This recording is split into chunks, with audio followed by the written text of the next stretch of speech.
Hello, good evening. Welcome to ARS News Channel.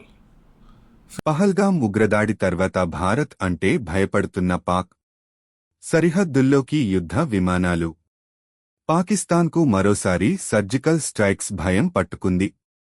గతంలో ఉరీ సెక్టార్లో భారత వైమానిక స్థావరంలోకి చొరబడి పాక్ ఉగ్రవాదులు చేసిన దాడికి ప్రతీకారంగా ఇండియన్ ఎయిర్ ఫోర్స్ పాక్ భూభాగంలోకి వెళ్లి మరి అక్కడి ఉగ్ర స్థావరాలపై సర్జికల్ స్ట్రైక్స్ చేసిన సంగతి తెలిసిందే. ఈ నేపథ్యంలోనే తాజాగా పహల్గాం ఉగ్రదాడికి ప్రతీకారం తప్పదని దాయాది దేశానికి కూడా అర్థం అయింది. దీంతో ముందుగానే అలర్ట్ అయిన పాక్ సైన్యం సరిహద్దుల్లోకి యుద్ధ విమానాలను మోహరిస్తోంది.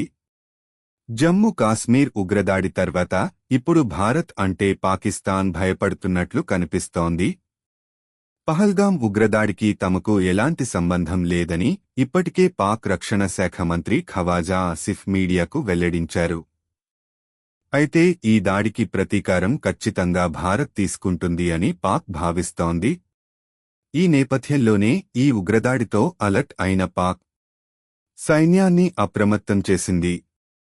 ఈ క్రమంలోనే భారత సరిహద్దుల్లోకి పాక్ యుద్ధ విమానాలను మోహరిస్తోందనే వార్తలు ఇప్పుడు తీవ్ర చర్చనీయాంశంగా మారాయి. అయితే ఇప్పటికే విమానాలు వైమానిక స్థావరాలకు బయల్దేరినట్లు సోషల్ మీడియాలో వాటి ట్రాకింగ్కు సంబంధించిన స్క్రీన్ షాట్లు వైరల్ అవుతున్నాయి. దీంతో రెండు దేశాల మధ్య మరోసారి తీవ్ర ఉద్రిక్త పరిస్థితులు నెలకొన్నాయి. పహల్గాం ఘటనతో అప్రమత్తమైన పాకిస్తాన్ మిలిటరీ తమ యుద్ధ విమానాలను కరాచీ నుంచి ఉత్తరాన ఉన్న వైమానిక స్థావరాలకు పంపించినట్లు వార్తలు వస్తున్నాయి.